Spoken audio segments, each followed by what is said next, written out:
Hello friends, तो कैसे हैं आप सब। आई होप आप सब अच्छे होंगे। स्वागत है आप सभी का आपके अपने चैनल जुनून पढ़ाई का में। हम लोग जो दिसंबर में सीटेट होने वाला है उसके लिए पेपर 2 एसएसटी का कंप्लीट सिलेबस कवर कर रहे हैं। कहाँ से? एनसीईआरटी की जो बुक्स है उसी से एक एक लाइन से क्वेश्चंस बन जाते हैं, तो इसी वजह से हम लोग एक एक लाइन उसका डिस्कस करते हुए आगे बढ़ रहे हैं। जो लोग 6th क्लास में पढ़ भी रहे हों वो लोग भी इस वीडियो को देख करके उससे लाभ प्राप्त कर सकते हैं। क्यों? क्योंकि मैंने पूरी की पूरी बुक को ही डिस्कस किया है, उसमें से कुछ इम्पॉर्टेंट गैर इम्पॉर्टेंट ये सब नाटक नहीं किया है। हालांकि आगे मैंने अपने नोट्स बनाए हुए हैं, हम उसको अपने नोट्स को भी एक बार वीडियो बना के आप लोगों को नोट्स दे भी देंगे, लेकिन अभी एक बार आप लोग पूरी वीडियो देखें, ज़्यादा समझ आएगा। और नोट्स तभी समझ आते हैं जब आपने डीप में ब्रीफ में पूरा का पूरा जो चैप्टर है उसको पढ़ा हुआ है, उसके बाद ही नोट्स समझ में भी आएंगे। तो चलिए आगे बढ़ते हैं, देखते हैं आज की अपनी क्लास। हम लोगों ने चैप्टर 6 तक ऑलरेडी कंप्लीट कर लिया है और ये हिस्ट्री का आज लास्ट चैप्टर होगा, लेकिन इसको हम 2 पार्ट्स में कवर करेंगे क्योंकि काफ़ी बड़ा चैप्टर है। तो ये चैप्टर 7 जो है ये हिस्ट्री का है और इसका नाम क्या है आप देखेंगे कि जो भारत की सांस्कृतिक जड़ें हैं उसको हम देखेंगे। फिर उसमें आप वेद, उपनिषद, साथ में जो हमारा गौतम बुद्ध वाला है मतलब कि बौद्ध धर्म, महावीर स्वामी का जो जैन धर्म है, ये सारी चीज़ें हैं, ये सब हम डिस्कस करेंगे। आज की वीडियो में हम लोग वैदिक जो धर्म है उसमें कुछ पॉइंट्स दिए हुए हैं उसको देखेंगे। बहुत डिटेल में नहीं दिया हुआ है, जैसे इंटर क्लास की जो एनसीईआरटी है उसमें तो बहुत सारी चीज़ें बताई हैं, तो उतना मतलब डीप में नहीं बताया गया है, कुछ ही चीज़ें बताई गई हैं। हम लोग वही आज डिस्कस करेंगे और बौद्ध धर्म तक हम लोग आज पूरा कंप्लीट कर लेंगे जो भी 6th क्लास में दिया हुआ है। तो चलिए देखते हैं। एज ऑलवेज जैसे किसी ना किसी मतलब कोई ना कोई लाइन से ही हमारा चैप्टर स्टार्ट होता है, तो आज भी जो चैप्टर है वो नीति शतक एक मतलब कि एक संस्कृत में है नीति शतक, जिसको मतलब सुभाषित या सुभाषितानी बोला जाता है, वहीं से एक लाइन ली गई है और उसको हिंदी में यहाँ बताया गया है। अगर संस्कृत में बताते तो शायद समझ ना आता। आप लोगों ने इसको पढ़ा ज़रूर होगा। क्या बताया गया है कि वह जिसे चुराया नहीं जा सकता, जिसे कोई शासक छीन नहीं सकता, जो बोझ नहीं है और इसका अपना कोई भार नहीं है, जिसका उपयोग करने से हर दिन इसमें वृद्धि होती है, ये सबसे बड़ी संपत्ति सच्चे ज्ञान की संपत्ति है। तो सुभाषितानी में दिया हुआ है, आप लोगों ने इसको पढ़ा ज़रूर होगा, पढ़ा नहीं होगा तो सुना ज़रूर होगा। यहाँ से ये शुरू हुआ है, तो वैसे पूछा जा सकता है, ना भी पूछा जाए, ऐसा क्या है। चलिए स्टार्ट करते हैं। देखिए यहाँ पे आपको 3 चित्र दिखाए गए हैं और जो 3 चित्र हैं वो 3 जगहों से लिए गए हैं और इसके साथ साथ 3 अलग अलग धर्मों से भी लिए गए हैं, ठीक है। एक ऋषि का चित्र दिखाया गया है, हम्पी जो कर्नाटका में एक मंदिर है वहाँ से ये वाली जो चित्र है वो एक ऋषि का चित्र लिया गया है। दूसरा जो चित्र है वो बौद्ध धर्म के प्रवर्तक संस्थापक महात्मा बुद्ध का चित्र है। तीसरा आप देखिए आचार्य महावीर स्वामी का चित्र है, जो कि मतलब वास्तविक संस्थापक माने जाते हैं किसके? जैन धर्म के। तो चलिए आगे देखते हैं। अब यहाँ पे आपको वेद क्या है, इसके क्या संदेश है, इस टाइप के क्वेश्चंस बता दिए हैं। सबका आंसर आपको कहाँ मिल जाएगा? आज के चैप्टर में। और पीडीएफ के लिए आप हमारा टेलीग्राम चैनल ज्वाइन कर सकते हैं, आप इसकी पीडीएफ वहाँ पे फ्री में पा जाएंगे। और अगर आप चाहते हैं कि आप खुद से पूरी की पूरी बुक डाउनलोड करके पढ़ लें तो उसके लिए मैंने एक वीडियो बना दिया है, ताकि आप वहाँ उस वीडियो को देख करके खुद भी बुक को डाउनलोड कर सकते हैं। चलिए देखते हैं। एक जो मतलब कि शब्दावली होता है ना, इन लोगों ने शब्दावलियों को हर चैप्टर में अलग अलग जो भी टफ शब्द हैं उनको डिस्क्राइब किया हुआ है, तो यहाँ भी कर दिया है आध्यात्मिक शब्द को। ये देखिए यहाँ पे आध्यात्मिक साधक लिखा हुआ है ना, तो इसको इन्होंने यहाँ पे पहले से ही बता दिया है कि आखिर ये जो आध्यात्मिक शब्द है इसका मतलब क्या है। तो जो आध्यात्मिक शब्द है इसका मतलब होता है आत्मा से संबंधित।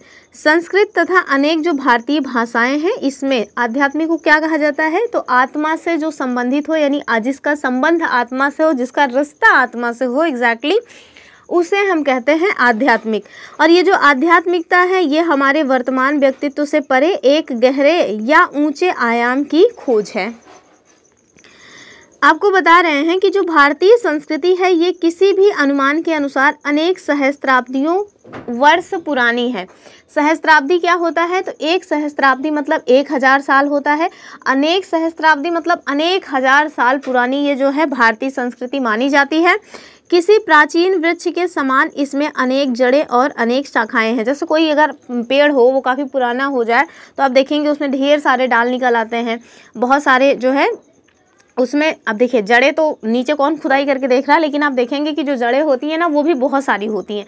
कोई एक जड़ नहीं होती कि लंबी से एक जड़ चली जा रही है, उसमें आप देखेंगे कि ऐसे ऐसे चारों तरफ जड़ें भी फैली होती हैं। और ऐसे ही आप देखिए कि उसमें जो ब्रांचेज हैं वो भी अनेक तरह से फैली होती हैं। तो वैसे ही जो हमारा मतलब कि हमारी जो भारतीय संस्कृति है वो भी किसी प्राचीन वृक्ष के समान ही फैली हुई है। उसमें भी अनेक जड़ें हैं और अनेक आपको ब्रांचेस देखने को मिल जाएंगी।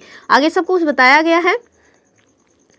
कह रहे हैं कि जड़ें एक सामान्य तने को पोषण देती हैं, यानी कि जो मेन तना होता है ना, जड़ें जो हैं, ये जो जड़ें होती हैं, जो मेन तना होता है इसको पोषण देती हैं। यही जो तना है वो अन्य जो ब्रांचेज हैं इनको पोषण देने का काम करता है। तो उसी तरह से एज एग्जाम्पल आपको बताया जा रहा है कि जो हमारी भारतीय संस्कृति है उसकी जो जड़ है, उसकी जो मतलब कि नींव है ना, वो मेन तने मतलब कि मेन तने जो है उसको पोषण देती हैं। और इसी तने से जो अनेक शाखाएं हैं वो निकली हैं जो भारतीय संस्कृति के विभिन्न पहलुओं को दर्शाती हैं। हालांकि ये जो तने हैं ये सामान्य तने से ही जुड़ी हुई हैं, यानी कि जो मेन तना है ना उसी से ही वो सारी अन्य जो ब्रांचेज हैं वो जुड़ी हुई हैं। और यानी कि कुल मिला के आपको ये बता रहे हैं, जैसे सपोज दैट आप हिंदू धर्म को ही लेकर के देखेंगे तो जो हिंदू धर्म है ना उसमें भी कोई एक धर्म नहीं है। कोई कुछ है जो वैष्णव धर्म को मानते हैं, कुछ है शैव धर्म को, कुछ शाक्त धर्म को मानते हैं, कुछ है बौद्ध धर्म को मान लेंगे, कुछ जैन धर्म को भी मान लेंगे। ये सब भी अब हिंदू धर्म के अंतर्गत ही आते हैं। इवन लास्ट में जब महात्मा जो बुद्ध थे उनकी जब मृत्यु हो गई तो आप लोगों ने देखा होगा, देखा क्या होगा, पढ़ा होगा कि जो महात्मा बुद्ध थे उनको भगवान विष्णु का अवतार घोषित कर दिया गया था। तो वो भी हिंदू धर्म की ही एक ब्रांच के रूप में मतलब कि फिर आगे क्या पनपा कुछ समझ में नहीं आया, वो तो धीरे धीरे उसका पतन ही हो गया धीरे धीरे।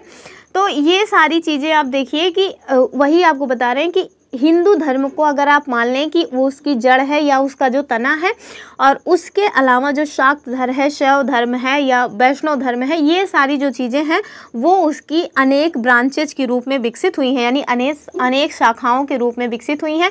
और जो मेन तना है ना, यानी कि हिंदू धर्म है जो, वही उनको पोषण का काम करता है। आगे देखेंगे, इसमें से कुछ शाखाएं कला, साहित्य, विज्ञान, चिकित्सा, धर्म, शासन पद्धति, मार्शल आर्ट्स आदि भी हैं। ठीक है, इसको भी याद रखिएगा।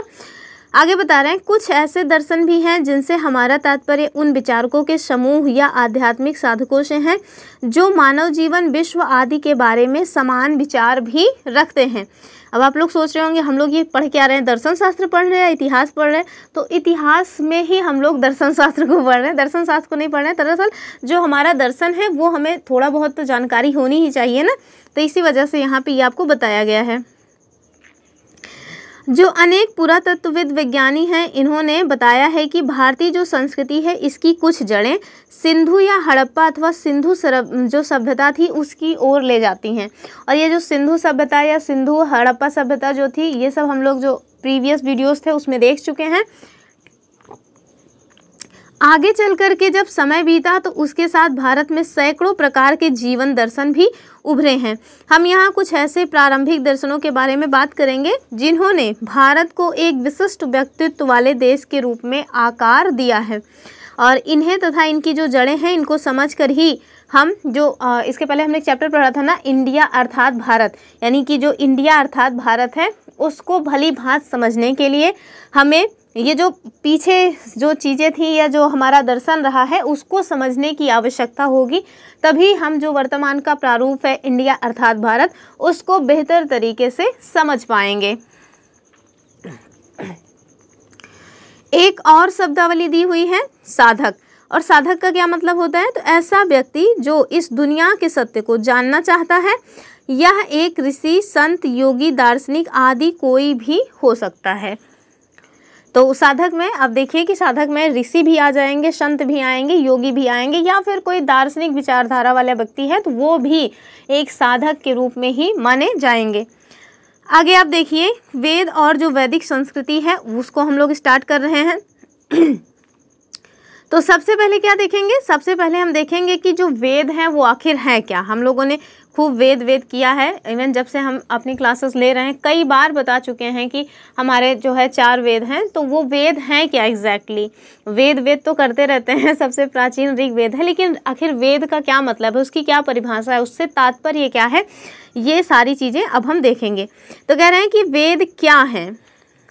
तो वेद जो शब्द मतलब कि जो वेद शब्द है, जो हम लोग ये वेद शब्द लाए हैं, इसके बारे में आपको बता रहे हैं कि ये एक मतलब कि आया कहाँ से है, तो ये वेद शब्द से आया है। जो वेद शब्द है इसकी उत्पत्ति हुई है वेद शब्द से, और इसका मतलब अर्थ क्या होता है, नॉलेज या ज्ञान, ये इसका अर्थ होता है किसका, वेद का, और वेद से ही बना हुआ है वेद।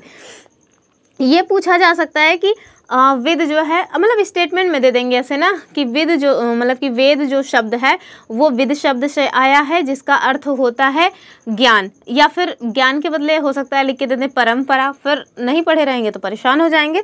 तो वेद का जो है ये उत्पत्ति वेद से मानी जाती है, और वेद का मतलब होता है ज्ञान। उदाहरण के लिए विद्या। आगे देखिए कि आगे आपसे बता रहे हैं कि हमने पिछले अध्याय में ऋग्वेद का उल्लेख किया था, लेकिन वैसे ही बस एकदम छोटा सा कुछ उसका विस्तार हम लोगों ने नहीं देखा है। अब यहाँ पे आपको बता रहे हैं कि वास्तव में जो वेद हैं वो 4 हैं। तो ये अब आपके नोट्स में तुरंत लिख लिया जाना चाहिए कि हाँ, हमारे जो वेद हैं वो 4 हैं। पहला है ऋग्वेद, दूसरा है यजुर्वेद, तीसरा है सामवेद, चौथा है अथर्ववेद। बहुत ब्रीफ में यहाँ नहीं बताया गया, बहुत ब्रीफ में आपको आगे की क्लासेस में बताया जाएगा कि जो ऋग्वेद है उसको गाने वाले कौन है, इसकी ऋचाएँ कितने हैं, इसके मंत्र कितने हैं, और इसके जो है ब्राह्मण कितने हैं। तो ये सारी चीज़ें ना अभी के लिए नहीं है, छोटे बच्चों को इतना सब कुछ नहीं बताया जाता। आगे आगे जैसे जैसे मतलब क्लासेस हमारी आगे जाएंगी 7th 8th 9th 10th में, 9th 10th में तो नहीं, लेकिन जो इंटर वाली हमारी NCERT है ना, उसमें बहुत अच्छे से सब कुछ बता दिया गया है। तो वहाँ ये सब है, ये बच्चों के लिए ये सब बहुत ज़्यादा नहीं बताया गया कि बहुत डिटेल में बच्चों को बता दिया जाए। आगे देखेंगे कि ये जो हमारे वेद हैं ये भारत के सबसे प्राचीन ग्रंथ हैं। आप पता है आजकल ना एग्जाम में क्रोनोलॉजी लगाने को आने लगा है। जैसे क्रोनोलॉजी में लगाने के लिए दे देंगे वेद लिख देंगे, फिर उपनिषद लिख देंगे, ब्राह्मण, आरण्यक, इस तरीके से चीज़ें लिख देंगे। अभी अगर आपको पता है कि वेद सबसे प्राचीन है तो ठीक है, वरना पहले उपनिषद लिख के फिर जो है आरण्यक लिख देंगे, फिर वेद लिख देंगे। तो फिर आपको ना क्रोनोलॉजी सेट करना होगा कि सही क्रम क्या है। तो याद रखिएगा कि सबसे पहले जो मतलब कि हम लोगों का कोई ज्ञान है वो क्या है, वो है वेद। यानी कि जो सबसे प्राचीन ग्रंथ है, वो प्राचीन ग्रंथ कौन सा है, तो वो है वेद। और कह रहे हैं कि वस्तुतः विश्व के सबसे प्राचीन ग्रंथों में से एक माना जाता है। भारत का तो है ही प्राचीन ग्रंथ, भारत का तो सबसे प्राचीन ग्रंथ है, लेकिन इसके साथ साथ अगर आप देखेंगे कि विश्व के जो अन्य प्राचीन ग्रंथ हैं उनमें से एक स्थान रखता है हमारा वेद। आगे आप देखिए कि जो वेद हैं इसमें 1000 ऋचाएँ। ये ऋचाएँ क्या हैं, तो ये गाए जाने योग जो श्लोक होते हैं ना, उन्हीं को दरअसल ऋचाएँ कहते हैं। अब जैसे आपने पढ़ा ना, पढ़ा नहीं, सुना जरूर होगा, ओम भूर्भुवस्सुवः तत्सवितुर्वरेण्यम। तो ये जो ओम भूर्भुवस्सुवः है ना, ये भी ऋग्वेद से ही लिया गया है। ऋग्वेद में 10 मंडल हैं, उसमें जो तीसरा मंडल है ना, जिसको विश्वामित्र के द्वारा लिखा गया है, तो वो वहाँ से लिया गया है। तो ये सब आगे की क्लासेस में हम देखेंगे, लेकिन यहाँ बताया गया था कि जो वेद हैं इसमें हजारों ऋचाएँ हैं। तो जो ऋचाएँ होती हैं, मैंने उनके बारे में बताया कि जो ऋचाएँ हैं वो संस्कृत में श्लोक होते हैं जिन्हें हम गा सकते हैं। अब गा के बताऊंगी तो अच्छा नहीं लगेगा ना, इस वजह से मैंने आपको बता दिया, क्योंकि गाते हुए सुना जरूर होगा आप लोगों ने। आगे देखिए कि कविताओं और गीतों के रूप में ये सभी क्या हैं, प्रार्थनाएं हैं। कह रहे हैं कि ये लिखित रूप में नहीं थी, यानी कि जो स्टार्टिंग में आप देखेंगे जो हमारे वेद हैं वो स्टार्टिंग में लिखित रूप में नहीं थे, अपितु इनका मौखिक पाठ किया जाता था। कैसे, तो जो गुरु शिष्य पद्धति थी, यानी कि जो गुरु जी थे उन्होंने अपने शिष्यों को बताया गा करके, जो बच्चे थे उन्होंने, यानी कि जो उनके शिष्य थे उन्होंने उसको अपना कंठस्थ कर लिया, फिर आगे उनके जो शिष्य हुए उन्होंने उनको बताया, फिर उन्होंने अपने शिष्य को बताया। तो इसी तरह से ये जो वेद हैं वो एक के बाद एक पीढ़ी दर पीढ़ी आगे बढ़ रहे थे, लेकिन लिखे हुए नहीं थे। फिर आगे देखिए, ये ऋचाएँ जो हैं सप्त सिंधु क्षेत्र में रची गई। तो जो सप्त सिंधु वाला क्षेत्र है वो मैंने प्रीवियस वीडियो में बता दिया है कि जो सिंधु और सरस्वती नदी के मध्य का जो भी क्षेत्र था वो कौन था, तो वो सप्त सिंधु प्रदेश था। और ये भारत देश की किस दिशा में आता है ये भी मैंने आपको बताया था, आप ये कमेंट करके मुझे बताइएगा। अब देखिए एक अभी पॉइंट याद आ गया, मैं आपको बता दे रही हूँ। जब हमने सिंधु घाटी सभ्यता पढ़ाया था तो उसमें हमने एक एक्स्ट्रा पॉइंट बताया था जिसमें थोड़ी सी मिस्टेक हो गई थी, उसी मिस्टेक को हम आज सुधार ले रहे हैं। अब जैसे सपोज दैट हमने इन्हें जो है अपना जो सिंधु घाटी सभ्यता है इसको अगर हमने 4 दिशाओं में डिवाइड किया, ईस्ट, वेस्ट, नॉर्थ, साउथ, ठीक है। तो ईस्ट में यानी कि सबसे पूर्व में कौन सा स्थान पड़ता है, कौन सी जगह है जो सिंधु घाटी सभ्यता की सबसे पूर्वीय स्थल मानी जाती है, तो ये मैंने आपको बताया था आलमगीरपुर। और ये कहाँ है, हिंडन नदी के तट पे, भारत के उत्तर प्रदेश में मेरठ जिले में, ठीक है। उसके बाद मैंने यहाँ उत्तर में बताया था मांडा, तो ये भी ठीक बताया था। यहाँ मैंने थोड़ा सा गलत कर दिया था, यहाँ मैंने आपको जो है बता दिया था सूतकांगेडोर, जबकि सूतकांगेडोर यहाँ नहीं बल्कि पश्चिम साइड में आएगा। सूतकांगेडोर कहाँ आएगा, सूतकांगेडोर आपको पश्चिम साइड में आएगा, यानी कि सबसे वेस्टर्न स्थल जो सिंधु घाटी सभ्यता का है वो कौन सा है, वो है सूतकांगेडोर। जबकि अगर दक्षिण की हम लोग बात करें तो दक्षिण में क्या आएगा, दक्षिण में आ जाएगा आपका दैमाबाद। ये थोड़ा सा उस टाइम पे मिस्टेक हो गया था, यानी कि हालांकि मैंने उसको जो है पिन में कॉमेंट कर दिया है, लेकिन फिर भी मैंने सोचा अभी याद आ गया बता ही देती हूँ। तो जो सबसे दक्षिणी है ना महाराष्ट्र का दैमाबाद है। फिर से बता रही हूँ, ईस्टर्न मोस्ट सिंधु घाटी सभ्यता का जो प्लेस है वो कौन सा है, आलमगीरपुर। कहाँ पे है, मेरठ में। अब देखिए वेस्टर्न मोस्ट कौन सा है, सूतकांगेडोर। नदर्न मोस्ट कौन सा है, मांडा जम्मू कश्मीर का। और सदर्न मोस्ट महाराष्ट्र का दैमाबाद है। याद रखिएगा, वो थोड़ा मिस्टेक हो गया था, माइंड से स्किप हो गया था, बाद में याद आया, लेकिन बाद में क्या कर सकते थे। चलिए इसको याद रखिएगा। अब हम देखेंगे कि जो हमारे वास्तव में 4 वेद हैं ये हमने देखा, और इसके साथ हम देखेंगे कि ये जो वेद हैं उसमें ये हजारों ऋचाएँ हैं। ऋचाएँ क्या हैं, मैंने बता दिया कि ये गाए जाने योग्य जो है श्लोक हैं संस्कृत में, और इन्हें लिखा नहीं गया था, इन्हें मौखिक पाठ किया जाता था, मैंने ये भी बताया। और ये जो रचनाएं हैं वो सप्त सैंधो क्षेत्र में रची गई थी, ये भी मैंने बता दिया। इसमें से सारे पॉइंट्स इंपॉर्टेंट हैं, एक एक पॉइंट को आप नोट कर लीजिएगा, पूरा मत नोट करिएगा, बस ऐसे ही वेद लिखिए। वेद में 4 हैं वेद, उसको यहाँ लिख लीजिए। चारों वेद कौन कौन से हैं, ऋग्वेद, यजुर्वेद, सामवेद, अथर्ववेद, ठीक है। फिर आप वेद के बारे में गोला करिए, यहाँ पे लिखिए कि इनका मतलब ये लिखित नहीं, आप इसे शॉर्ट नोट्स ऐसे ही बना सकते हैं, लिखित नहीं बल्कि मौखिक, ठीक, मौखिक है, ऐसे कर सकते हैं। उसके बाद आप देखिए कि इनकी जो रचना है, यहाँ लिखिए रचना, आगे लिख दीजिए सप्त सैंधो प्रदेश। अगर आपने प्रीवियस वीडियोस देखी हैं सप्त सैंधो प्रदेश तो सारी चीज़ें फिर आपको तुरंत रिकॉल हो जाएंगी।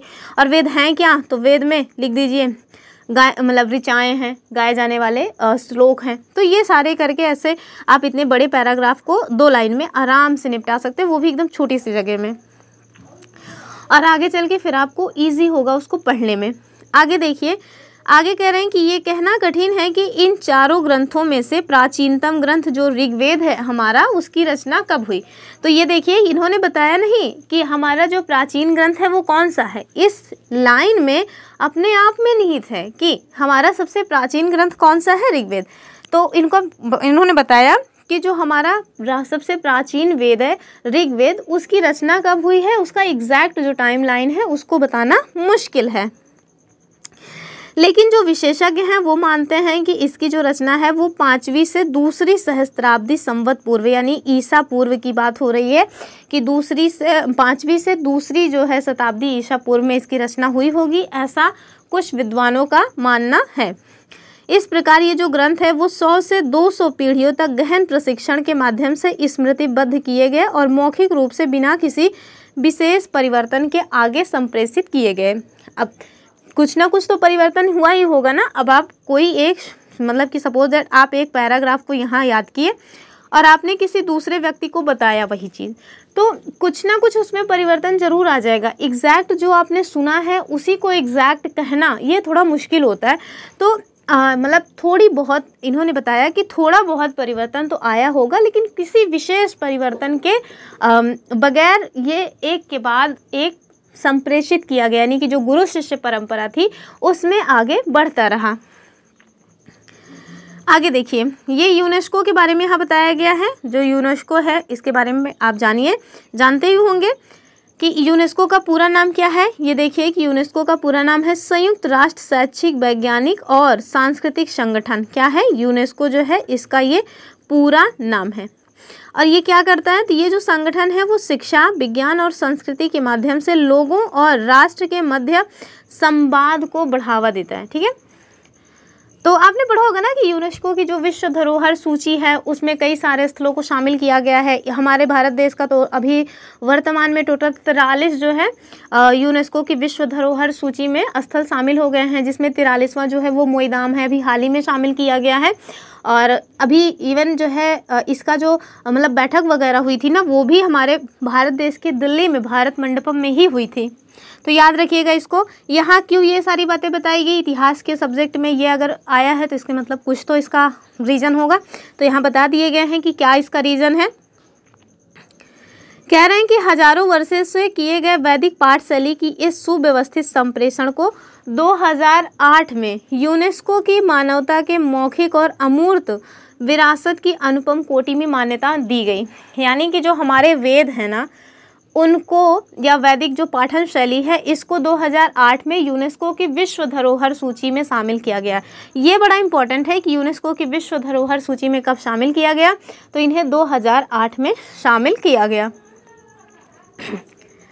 आगे देखिए सॉरी, कह रहे हैं कि जो वैदिक ऋचाएँ हैं इनकी रचना ऋषियों, कवि और ऋषिकाओं यानी कवित्रियों, ये कवित्री जो है ये अपने आप में बड़ा इंपॉर्टेंट है क्योंकि इसकी शुद्ध वर्तनी बहुत पूछी जाती है। तो कवित्रियों और कवियों के द्वारा संस्कृत भाषा के एक प्रारंभिक रूप में की गई थी। ये जो ऋचाएँ हैं ये अनेक देवी देवताओं जैसे इंद्र, अग्नि, वरुण, मित्र, सरस्वती और उषा को और मतलब कि संबोधित करती हैं। तो इसमें ये जो ऋचाएँ हैं ये किनको समर्पित है, कुल मिला के ये बताया गया है। ये जो ऋचाएँ लिखी गई हैं वो भगवान इंद्र, अग्नि, वरुण, मित्र, सरस्वती, उषा और अन्य जो देवी देवता हैं इनको समर्पित हैं। इन दृष्टाओं के साथ मिलकर के देवों ने मानव जीवन और ब्रह्मांड में ऋत और सत्य के क्रम को बनाए रखा। और ये ब्रह्मांड क्या है, तो देखिए यहाँ पे ब्रह्मांड क्या है बता दिया गया है। विश्व या ब्रह्मांड की जो सुव्यवस्थित और संरचित संकल्पना है, संतुलित संकल्पना या संरचना है, इसी को क्या कहते हैं, इसी को कहा जाता है ब्रह्मांड। आगे देखिए, आदि ऋषियों और ऋषिकाओं ने देवताओं और देवियों को अलग नहीं बताया। आदि मतलब होता है पुराने जो ऋषि और मतलब कि ऋषि और मुनि थे, उन लोगों ने देवताओं और देवियों को अलग अलग नहीं बताया है बल्कि एक ही माना है। यानी कि जो मतलब कि भगवान मतलब देवी देवता यानी कि स्त्री जो भगवान है वो और पुरुष जो भगवान है उनको उन लोगों ने अलग नहीं बताया बल्कि एक ही बताया है। और जैसा कि एक प्रसिद्ध ऋचा यानी एक प्रसिद्ध श्लोक में कहा गया है, क्या कहा गया है, कहा गया है एकम सत विप्रा बहुधा वदन्ति, यानी कि एकम सत विप्रा बहुधा वसन्ति, अर्थात परम सत्य केवल एक ही है, किंतु जो मनीषी हैं यानी कि जो भी साधु वगैरह हैं या संत वगैरह जो हैं वो उन्हें अनेक नाम देते हैं। मतलब हैं तो परम सत्य केवल एक ही, लेकिन जो साधु सन्यासी लोग होते हैं, जो महिषी लोग होते हैं, वो उन्हें अनेक नाम देते हैं। आगे देखेंगे, आगे यहाँ पे वैश्विक दर्शन क्या है ये बताया गया है। तो जो वैश्विक दर्शन है इसका मतलब होता है विश्व का एक निश्चित दर्शन या समझ, इसका उद्भव या इसकी जो कार्य प्रणाली है उसे हम कहते हैं वैश्विक दर्शन। आगे देखिए, कह रहे हैं इस वैश्विक दर्शन में कुछ मान्यताएं विशेष रूप से इम्पॉर्टेंट हैं जो किससे आरंभ हुई हैं, तो ये सत्य से आरंभ हुई हैं और जो ईश्वर का दूसरा नाम था। तो ईश्वर का दूसरा नाम क्या है भैया, जाने रहिए कि जो सत्य है ना वही ईश्वर का दूसरा नाम है। तो सदा सत्य बोला करिए, आपको ईश्वर की पूजा पाठ करने की ज़रूरत नहीं पड़ेगी। आगे देखिए, ऋग्वेद के अंतिम मंत्रों में लोगों के मध्य एकता का भी आह्वान किया गया है। और ये जो ऋग्वेद का अंतिम मंत्र है उसमें जो लोगों के मध्य एकता का आह्वान किया गया है उसको देखिए यहाँ पर हिंदी में बता दिया गया है।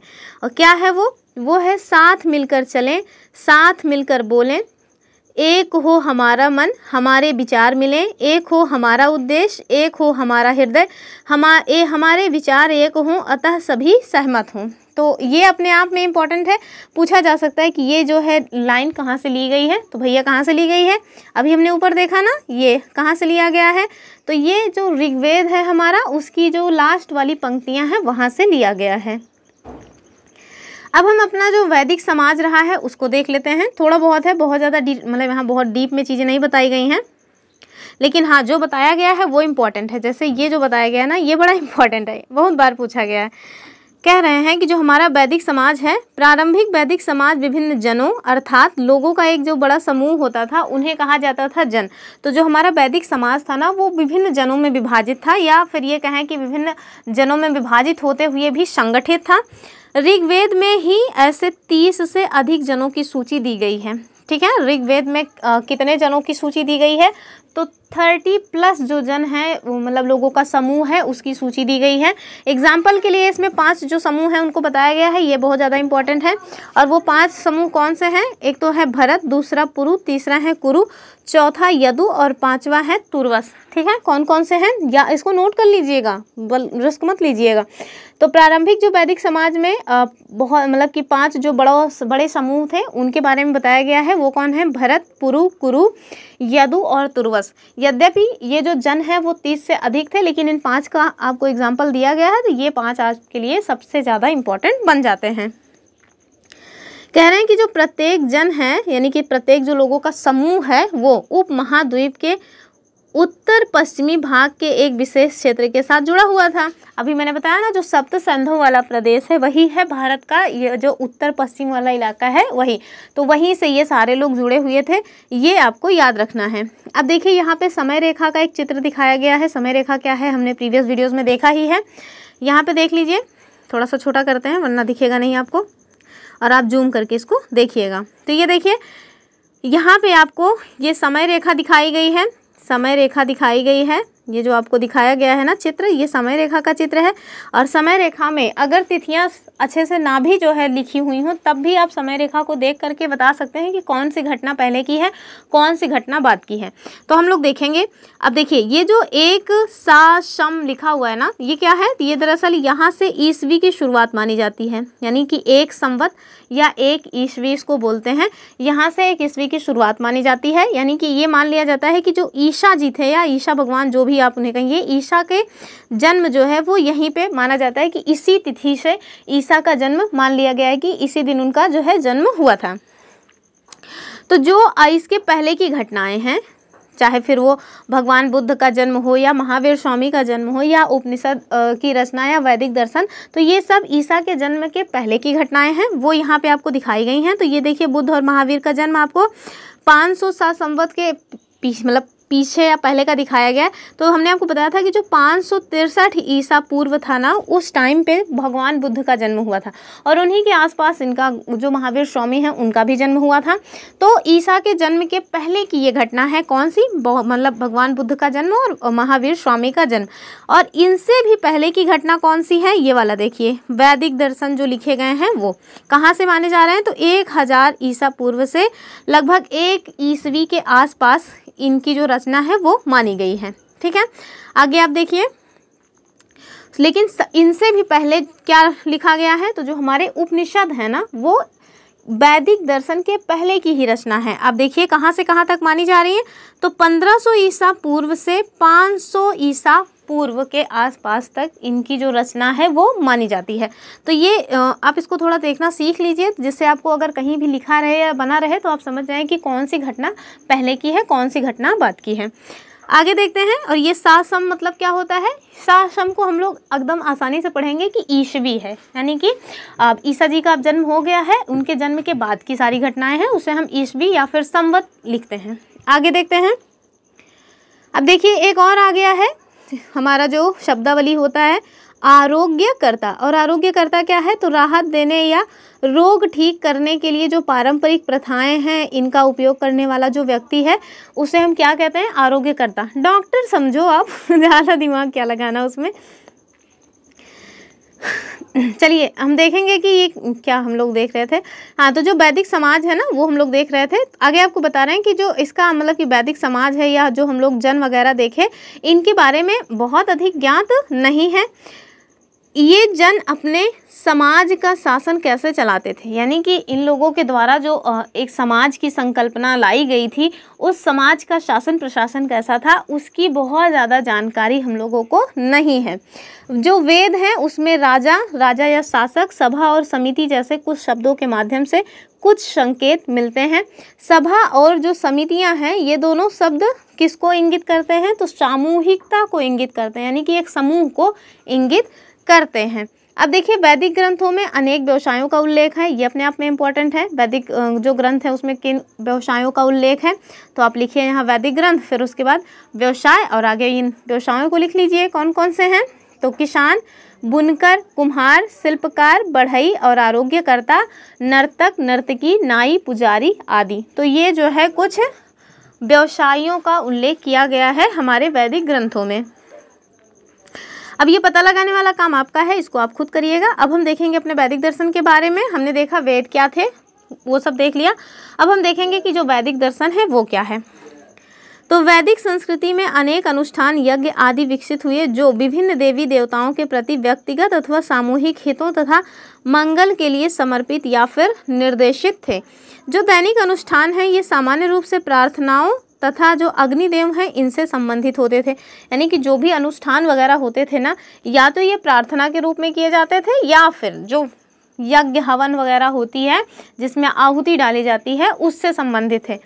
आगे देखिए आहुति और प्रार्थना के रूप में होते थे, किंतु ये जो अनुष्ठान है ये समय के साथ और अधिक जटिल होते चले गए। यानी कि स्टार्टिंग में जो हमारा समाज था वो केवल प्रार्थनाओं पर आधारित था, लेकिन जैसे जैसे समाज आगे बढ़ता गया ना, उसकी जो संकल्पनाएं हैं वो काफ़ी जटिल होती गई।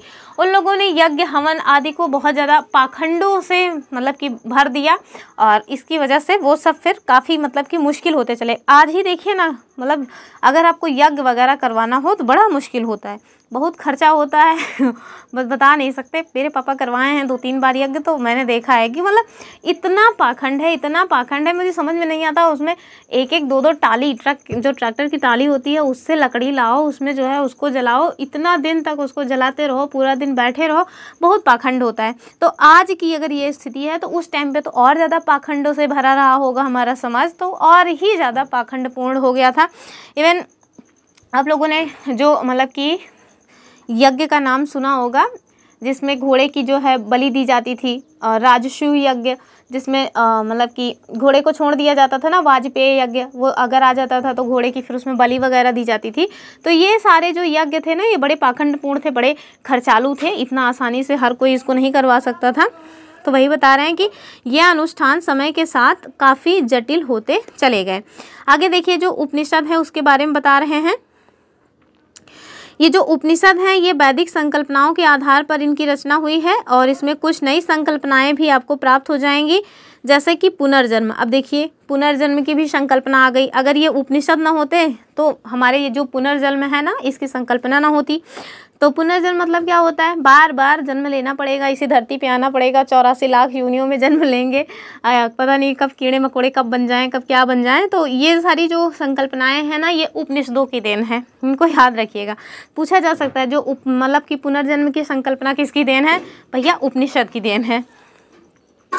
इसके साथ साथ और कर्म, यानी कि हमारे कर्म और कर्म फल, तो जो जैसा करोगे वैसा भरोगे, भगवान सब देख रहा है, ये सारी जो संकल्पनाएं हैं ना ये भी उपनिषदों की ही देन है। एक दर्शन जिसमें सामान्यतः वेदांत के नाम से जाना जाता है, एक मतलब और दर्शन आया जिसको हम लोग वेदांत कहते हैं। इसके अनुसार सब कुछ, मानव जीवन, प्रकृति और ब्रह्मांड एक दैवी तत्व है जिसे ब्रह्म या ब्रह्म देव से भिन्न है। तो याद रखिएगा भैया, ये जो माना जाता है ना कि प्रकृति और ब्रह्मांड एक दैवी तत्व है, ये संकल्पना कहाँ से आई है, तो ये वेदांत से आई है। तो एक बार फिर से देखिए जो उपनिषद है इनसे क्या क्या संकल्पना आई। जो उपनिषद है इनसे संकल्पना आई पुनर्जन्म की और कर्म फल की, यानी कि जैसी करनी वैसी भरनी और बार बार जन्म लेते रहोगे, ये जो संकल्पना है ये उपनिषदों की देन है। जबकि जो वेदांत है इसकी देन क्या है, तो वेदांत की देन है कि मानव जीवन, प्रकृति और ब्रह्मांड एक दैवी तत्व है जिसे क्या कहा गया है, इसे ब्रह्म या ब्रह्मदेव से भिन्न माना गया है। आगे देखिए अथवा कभी कभी केवल तत्व भी इसको कहा जाता है। 2 प्रसिद्ध मंत्र हैं जो सरलता से बताते हैं कि ये जो मतलब कि वेदांत है उसमें 2 ऐसे श्लोक दिए हुए हैं या मंत्र दिए हुए हैं जो बताते हैं कि केवल एक दैवी तत्व है। और वो श्लोक कौन से हैं, पहला देखिए अहम ब्रह्मास्मि। ये जो अहम ब्रह्मास्मि है ना, सॉरी ब्रह्मास्मि, इसको मतलब बोलने वाले बहुत सारे लोग आपको मिल जाएंगे। और ये अहम ब्रह्मास्मि का मतलब क्या होता है, मैं ब्रह्म हूँ अर्थात मैं दिव्य हूँ, ठीक है। और दूसरा श्लोक कौन सा है, दूसरा है तत्त्वम असि। ये जो तत्त्वम असि है इसका मतलब क्या होता है, वह ब्रह्म आप ही है। तो ये सब कहाँ से आए हैं भैया, तो ये सारी चीज़ें ना, ये अहम ब्रह्मासि तत्त्वम असि, ये सारी जो संकल्पनाएं हैं ये वेदांत की देन है, ठीक है, याद रखिएगा भैया। आगे देखते हैं। आगे आप देखिए कि जो उपनिषद है इसमें आत्मन या स्व की संकल्पना की गई है, जो कि प्रत्येक जीव में निवास करता है। यानी कि जो आत्मा है या स्व की जो संकल्पना आई है ये कहाँ से ली गई है, तो ये उपनिषदों से ली गई है। फिर से देख लीजिए कि उपनिषद से क्या आत्मन या स्व की संकल्पना ली गई है। और ये जो आत्मा है ये प्रत्येक जीव में निवास करती है। खूब पढ़ा क्या होगा, लोग बोलते ही रहते हैं। आप देखिए, परंतु ब्रह्म का स्वरूप होता है जो ये जो है ना, मतलब कि प्रत्येक जीव में निवास करती है जो आत्मा, वो किसकी स्वरूप है, तो वो ब्रह्म का ही स्वरूप है। और इसके अनुसार इस दुनिया में सब कुछ आपस में जुड़ा हुआ है। तो इस दुनिया में सब कुछ आपस में जुड़ा हुआ है, ये संकल्पना कहाँ से आई है, उपनिषद से आई है। और एक दूसरे पर परस्पर निर्भर भी है। कह रहे हैं कि इसमें एक महत्वपूर्ण प्रार्थना समझाई गई है, जो क्या है, सर्वे भवन्तु सुखिनः। सुना होगा ना, सर्वे भवन्तु सुखिनः। और ये जो सर्वे भवन्तु सुखिनः है ये कहाँ से आया है, तो उपनिषद से। यानी कि जो श्लोक है सर्वे भवन्तु सुखिनः, ये किसकी देन है, ये उपनिषद की देन है। इसका मतलब क्या होता है कि सभी जीव सुखी रहें, यानी जो भी जीव जंतु हैं वो सब सुखी रहें। ये कहाँ से लाया गया, तो ये उपनिषदों की देन है, सर्वो भवन्ति सुखिनः। आगे देखिए, इसके साथ आरंभ होती है, सबके लिए रोग तथा दुख से मुक्ति की ये कामना करती है। तो ये सारी बातें हैं। अब देखिए, चेतना क्या होती है, तो जागृत होने का गुण या अवस्था, यानी कि आँखियाँ खोल के जो जागते रहने वाला है ना, वो नहीं, मन से जागने वाली बात है कि जागृत होने की गुण या अवस्था जो है ये चेतना कहलाती है। एग्जाम्पल दिया है कि व्यक्ति को स्वयं की चेतना होना, यानी व्यक्ति को स्वयं की जानकारी होना, वो अपने आप को लेकर के जागृत रहे, आँखियाँ बंद करके ना रखे कि अपनी गलती गलती नहीं है, सामने वाले की गलती गलती है। तो ये सब नहीं, अगर आप अपनी गलती को भी मान रहे हैं कि हाँ गलती है, तो आप माने जाएंगे कि आप में चेतना है, आप जागृत हैं। आगे देखिए, वरना आजकल ना रील्स वगैरह में खूब देखने को मिलता है ना कि व्यक्ति अपने टाइम पे तुरंत वकील बन जाता है और दूसरे के टाइम पे तुरंत जज बन जाता है, 1 सेकंड का वो अंतराल नहीं लेता है। आगे आप देखिए, कह रहे हैं कि जो प्रथम सहस्त्राब्दी मैंने कई बार बता दिया, अब नहीं बताएंगे। तो प्रथम सहस्त्राब्दी संवत पूर्व के आरंभ में वेदों में कुछ अन्य दर्शनों का विकास हुआ। इनमें से कौन सा था, अब देखिए, योग दर्शन पतंजलि वाला जिसने किसी व्यक्ति की चेतना में ब्रह्म का आत्मबोध प्राप्त करने के उद्देश्य से अनेक विधियां विकसित की। अब ये मत सोचिएगा कि पतंजलि वाला मैंने वेद मतलब कि मजाक में किया, मजाक में नहीं है भैया। जो योग दर्शन है ना, योग दर्शन इनकी संकल्पना ये किसने दी है, तो जो पतंजलि महर्षि पतंजलि है ना, उनके द्वारा दी गई। आगे आपको और भी अन्य दर्शन पढ़ने को मिलेंगे योग दर्शन के अलावा भी, तो हम आपको बताते चलेंगे कि कैसे किसके किसके दर्शन रहे। लेकिन यहाँ भी योग आया तो मैंने आपको बता दिया कि जो योग दर्शन है ना, ये महर्षि पतंजलि की देन है, ठीक है। और इसमें क्या होता है, तो किसी व्यक्ति की चेतना में ब्रह्म का आत्मबोध करने का उद्देश्य से अनेक विधियाँ विकसित की गई हैं। ये जो सभी दर्शन हैं इनसे मिलकर के कुछ आधारभूत विचार बने हैं, और वही जो आधारभूत विचार है ना, वही हिंदू दर्शन कहलाते हैं, ठीक है। आगे देखिए, अब हम सन्यासी क्या है ये देख लेते हैं। तो सन्यासी का मतलब होता है भैया कि वह व्यक्ति जो चेतना का उच्चतम स्तर प्राप्त करने के लिए कठोर अनुशासन में रहता है। जीभ उसकी लपकती नहीं रहती है कि चलो इसको भी खा लो उसको भी खा लो, और सामने वाला कुछ बोल रहा है पहले उसको 2-4 तमाचा मार के आगे बढ़ो। तो इस तरह का काम नहीं करते वो लोग, ऐसे लोगों को सन्यासी कहा जाता है। संन्यास लेना बहुत मुश्किल काम होता है। साधु बनना तो आसान है, लेकिन भैया संन्यास लेना बहुत ही मुश्किल काम है। आप किसी एक छोटी सी चीज़ को अपनी पसंद का, सपोज दैट आपको चाट खाना बहुत पसंद है, आप एक दिन के लिए संन्यास लीजिए, चाट खाएंगे नहीं, अब हम संन्यास लेते हैं, और चाट वाला हमेशा मतलब सामने से गुजरता रहे, फिर देखिए आपका संन्यास। बहुत मुश्किल काम है संन्यास लेना।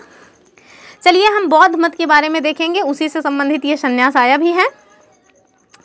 तो जो बौद्ध मत है, कई बार ये बातचीत हो चुकी है कि 563 ईसा पूर्व में भगवान जो महात्मा बुद्ध थे इनका जन्म हुआ। और ये जो है स्टार्टिंग में मतलब बहुत राजा रजवाड़े थे, राजकुमार के रूप में इनका जन्म हुआ।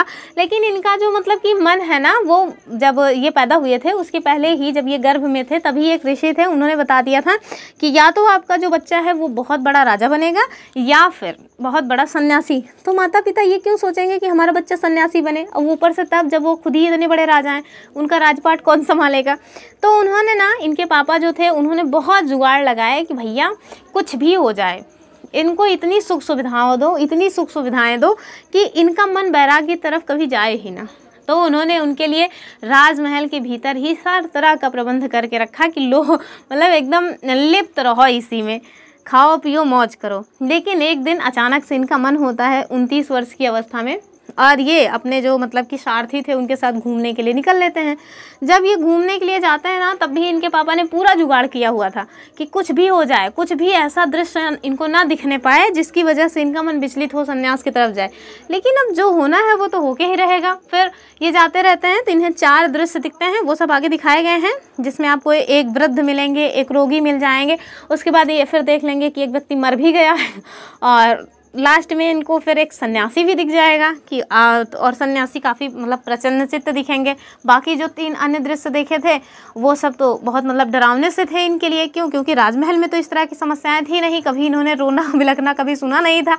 लेकिन जब ये बाहर निकले तब इन्होंने वास्तविकता को देखा, और उसके बाद फिर इन्होंने ठान लिया कि बस अब और नहीं, अब ये राजमहल नहीं चाहिए मुझे, अब तो मुझे सन्यासी ही बनना है। तो फिर उसके बाद इनका ये जो सन्यास वाला मतलब कि समय है वो स्टार्ट हो जाता है। चलिए देखते हैं। कह रहे हैं कुछ अन्य दर्शनों का आविर्भाव भी हुआ जिन्होंने वेदों की प्रभुता को एक्सेप्ट नहीं किया, यानी कि जो वेद हैं यही सब कुछ है, यही सर्वे सर्वा है, यही आदि ग्रंथ हैं, ये सब हिंदू धर्म में बहुत सालों से प्रचलित था। लेकिन जो एक नया दर्शन आया, बौद्ध दर्शन, इन्होंने वेदों की जो मतलब प्रभुता है उसको एक्सेप्ट नहीं किया, उसको नकार दिया और अपनी स्वयं की पद्धति विकसित की। और उसमें से एक कौन है? बौद्ध है। ठीक है, बौद्ध धर्म है, बौद्ध भी है, इसमें आपको जैन धर्म भी मिल जाएंगे, जो चारवाक दर्शन है ना वो भी मिल जाएगा। तो ये सब आगे आपको एक के बाद एक मिलते चलेंगे। आगे देखिए, लगभग 2.5 सहस्त्राब्दी पहले राजकुमार जो सिद्धार्थ थे, वो उन्हें गौतम कहा जाता था, इन्होंने लुम्बिनी यानी वर्तमान जो नेपाल है ना वहाँ पे जन्म लिया। तो ये पूछा जा सकता है कि जब भगवान बुद्ध हैं उनका जन्म कहाँ हुआ था, तो याद रखिएगा कि नेपाल में लुम्बिनी स्थान पे हुआ था। उनके जन्म के समय के विषय में विद्वानों में सर्वसम्मति नहीं है।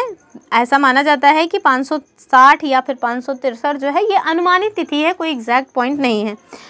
इससे हमारी ये कहानी आगे किसी भी प्रकार प्रभावित नहीं होगी, ये तो आपको जानने के लिए बता दिया है। आगे देखिए, कह रहे हैं कि ये एक कथा है, जो मैंने आपको कथा बताई ना वही कथा है कि जो मतलब कि सिद्धार्थ गौतम थे वो राजमहल में एक सुरक्षित वातावरण में बड़े हुए। एक दिन जब वो 29 वर्ष की आयु के थे तब रथ में बैठकर घूमने नगर की ओर चल दिए। उनके जो मतलब सारथी थे वो थे, तभी तो उन्होंने ये तो बताया कि ये देखो ये बूढ़ा व्यक्ति है, ये मतलब मर गया है, ये सन्यासी, वरना तो वो जान भी ना पाते कि ये सब क्या हो रहा है। क्यों? क्योंकि हमेशा तो राजमहल में रहे हैं। और आगे आप देखिए कि उन्होंने रथ पर बैठकर नगर में घूमने की इच्छा प्रकट की, और उस समय उन्होंने अपने जीवन में पहली बार एक वृद्ध, एक रोगी और एक शव को देखा।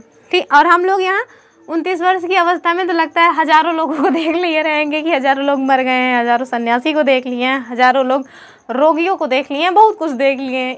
तो गौतम बुद्ध की ज़िंदगी, इसका मतलब है उनकी दुनिया काफ़ी छोटी थी। क्यों? क्योंकि उनके पापा ने उनकी दुनिया को छोटी बना के रखा था।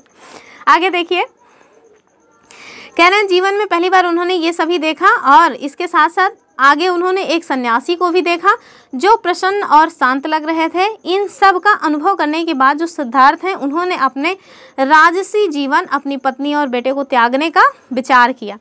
अब उनके भाग्य में था सन्यासी मतलब बनना, वरना इतना सब कुछ मतलब इतनी सुख सुविधाओं को कौन छोड़ने के लिए खा लिए हैं बताओ। ठीक है, सबकी अपनी अपनी ज़िंदगी है। आगे देखिए, एक सन्यासी की तरह पैदल चलते हुए अन्य सन्यासियों तथा विद्वानों से मिलते हुए उन्होंने मानव जीवन के दुखों के मूल कारण को खोजा। बोध गया, जो कि वर्तमान बिहार में है, वहाँ पे एक पीपल वृक्ष के नीचे इन्होंने कई दिनों तक ध्यान मग्न रह करके तपस्या की, और फिर अंततः उन्हें ज्ञान की प्राप्ति हुई। ये देखिए, कुछ इंपॉर्टेंट कहानियाँ दी हुई हैं, ये कहानियाँ आप पढ़ लीजिएगा PDF से। ये कहानियाँ आपके काम की नहीं है, लेकिन ये कहानियाँ ली कहाँ से गई हैं वो काम की हैं, तो वो आपको बताते चल रहे हैं। PDF आपको हमारे टेलीग्राम चैनल पे मिल जाएगी। तो ये देखिए कुछ मतलब की कहानी है। पहला कहानी कौन सी है? तो पहली कहानी देखिए छांदोग्य उपनिषद से ली गई है। कौन सी है? श्वेत केतु और यथार्थ बोध का बीज। यानी कि श्वेत केतु जो कि ऋषि उद्वालक, जिन्हें आरुणी भी कहा जाता है, उनके पुत्र हैं। उन्हें थोड़ा ज्ञान का बहुत ज़्यादा अहंकार हो गया था, तो उसी से रिलेटेड एक कहानी है। तो ये कहाँ से ली गई है भैया? ये छांदोग्य उपनिषद से ली गई है। बड़ी इंपॉर्टेंट है, इसको अपने नोट्स में तुरंत नोट करिए।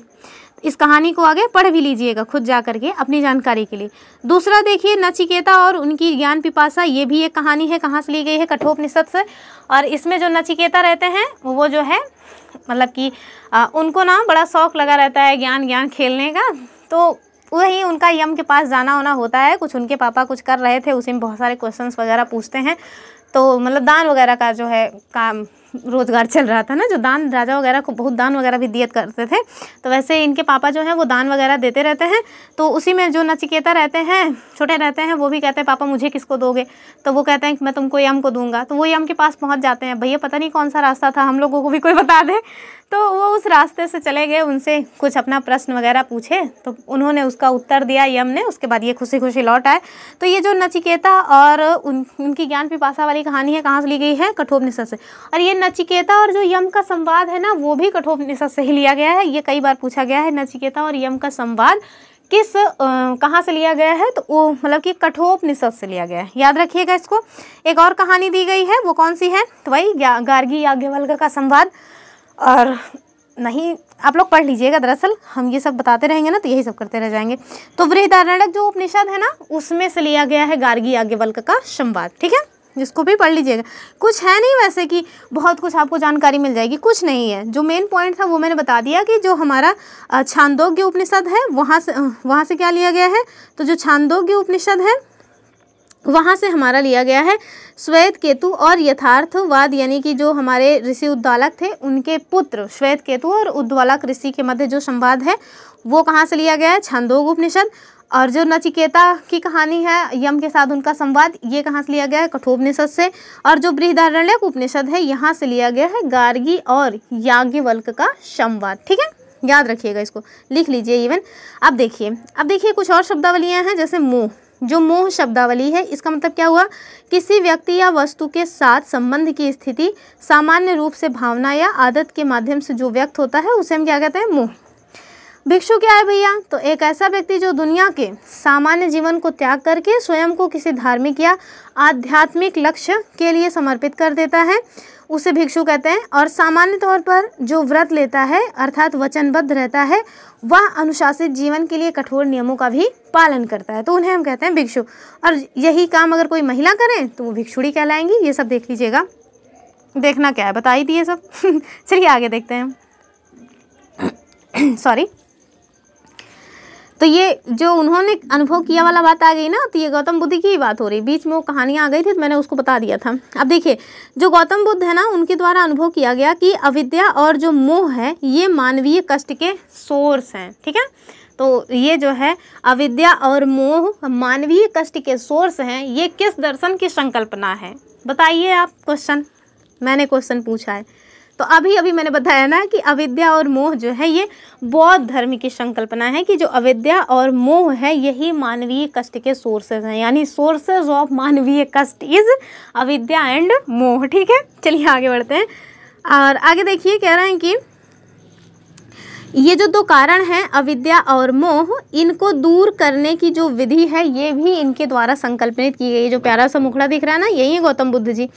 और इसके बाद सिद्धार्थ जो है वो किस नाम से प्रसिद्ध हुए? तो बुद्ध के नाम से प्रसिद्ध हुए। और बुद्ध का मतलब क्या होता है ये भी तो जानिए। ज्ञानी या जागृत व्यक्ति, ये किसका मतलब है? बुद्ध का मतलब है। ठीक है, आगे देखिए कि बुद्ध ने जो ज्ञान प्राप्त किया फिर उसका जो है उपदेश देना भी प्रारंभ किया। अब जाहिर सी बात है भैया, ज्ञान है तो उपदेश तो देंगे ही। फिर आगे देखिए आरंभ किया, और उनके उपदेशों में अहिंसा जो है इसका विचार निहित है, जिसका मूल अर्थ है चोट नहीं पहुंचाना या फिर नुकसान नहीं पहुंचाना। उन्होंने निष्ठापूर्वक आंतरिक अनुशासन पर भी बल दिया। उनकी कही गई जो निम्न बातें हैं इसे आप सरल तरीके से समझ सकते हैं। अब पहला देखिए क्या है तो बुद्ध ने ना संघ की स्थापना की, और ये जो संघ है भिक्षुणियों, जो कि आगे चल करके मतलब कि स्टार्टिंग में केवल भिक्षुओं के लिए था, लेकिन आगे चल करके भिक्षुणियों को भी इसमें प्रवेश देना मतलब स्टार्ट हो गया। तो यही बता रहे हैं कि बुद्ध ने संघ की स्थापना की, जो भिक्षुओं और भिक्षुणियों का एक समुदाय था, जिन्होंने स्वयं को बुद्ध के उपदेशों के पालन और प्रसार के लिए समर्पित कर दिया। भारत और पूरे यूरेशिया पे, यानी कि भारत और पूरा जो यूरोप मतलब एशिया वाला रीजन है, यूरेशिया नहीं केवल एशिया वाला जो रीजन है, उस पर गौतम बुद्ध का मतलब काफ़ी गहरा प्रभाव पड़ा। आगे के जो चैप्टर्स हैं उसमें हम पढ़ेंगे ही। अब देखेंगे कि गौतम बुद्ध यानी कि जो बौद्ध धर्म है उसी से मतलब कि उसी बौद्ध धर्म की शिक्षा आपको कहाँ दी जाती थी, तो जो नालंदा यूनिवर्सिटीज़ थी, नालंदा, तक्षशिला वगैरह जो यूनिवर्सिटीज़ थी उन सब में मिलती थी। और उसी के लिए जो इत्सिंग वगैरह आए थे ना चाइना से, वो इन्हीं सब के नॉलेज को लेने के लिए ही आए थे। तो आप सोचिए कि जो बौद्ध धर्म है उसका विस्तार नेपाल, चाइना, थाईलैंड, इन सारे रीजन्स में भी हुआ है। इवन जो अशोक थे उन्होंने भी कई जगहों पर अपने दूत भेजे। इस बार क्वेश्चन भी पूछा गया था, चारों दिशाओं में उनके द्वारा दूत भेजे गए। और श्रीलंका में तो उन्होंने अपने मतलब पुत्र और पुत्री को ही, महेंद्र और संघमित्रा को ही भेज दिया था। तो काफ़ी सारा विस्तार हुआ है मतलब कि बौद्ध धर्म का। ये सब आगे हम लोग पढ़ते चलेंगे, अभी तो स्टार्टिंग है ना, 6th क्लास में कितना बता देंगे वो आपको। आगे देखिए, यहाँ पे एक श्लोक दे दिया गया है, क्या है कि जल से व्यक्ति शुद्ध नहीं हो सकता, जबकि कई लोग यहाँ पवित्र नदी में स्नान करते हैं, परंतु वह व्यक्ति शुद्ध है जिनमें सत्य और धर्म निवास करते हैं। यानी कि जल से किसी व्यक्ति की शुद्धता नहीं होती है, चाहे आप गंगा नदी में स्नान करो या यमुना नदी में, लेकिन अगर कोई व्यक्ति जिसमें सत्य और धर्म का निवास है, वो अपने घर में भी ठंडे पानी से भी नहा रहा है ना भैया, तब भी वो शुद्ध है। इवन ना भी नहा रहा हो ना, तब भी वो व्यक्ति शुद्ध माना जाएगा। आगे देखिए, युद्ध के मैदान में हजारों व्यक्तियों पर हजारों बार विजय पाने की तुलना में स्वयं पर विजय पाना बड़ी उपलब्धि है। तो ये सारे जो प्रवचन है ना वो गौतम बुद्ध जी ही देंगे। चलिए, ये एक चित्र दिखाया गया है, और लगभग 1800 साल पहले एक पुरानी ये जो है चित्र मतलब कि पेंटिंग नहीं है, दरअसल ये एक मूर्ति है। उसमें आपको दिखाया गया है कि जो भगवान बुद्ध हैं वो उपदेश दे रहे हैं जो उनके चेले हैं उन्हें। तो हमने बौद्ध धर्म तक पढ़ लिया। आई थिंक काफ़ी लंबी क्लास हो गई होगी। खुद से पढ़ना और मतलब पढ़ाना थोड़ा डिफ़िकल्ट काम होता है, खुद पढ़ने में जल्दी जल्दी चीज़ें हो जाती हैं, लेकिन अगर आप बताना स्टार्ट करो तो फिर काफ़ी टाइम लग जाता है। एनीवेज, ये रही आज की अपनी क्लास। अब जो हमारा जैन धर्म है और भी जो अन्य चीज़ें हैं इसे हम अगली क्लास में देखेंगे, और उसी के साथ साथ हमारी 6th क्लास की हिस्ट्री समाप्त हो जाएगी भैया। 6th क्लास की हमने ज्योग्राफी भी समाप्त कर ली, 6th क्लास की हम लोग हिस्ट्री भी एकदम समाप्त करने की कगार पे हैं। हम लोग परसों से स्टार्ट करेंगे अपना पॉलिटी, ठीक है। चलिए, ये रही आज की क्लास। आई होप आप लोगों को आनंद आया होगा। आनंद आया है या ना भी आया हो, तब भी आप लोगों का फ़र्ज़ बनता है कि वीडियो को लाइक कर दें और अपने फ्रेंड्स के साथ इसको शेयर भी करें। चलिए, फिर मिलेंगे अपने नेक्स्ट वीडियो में। और हाँ, जाने से पहले आप सभी को हैप्पी दशहरा। चलिए, फिर मिलते हैं, तब तक के लिए बाय बाय एंड जय हिंद। एक बार फिर से हैप्पी दशहरा।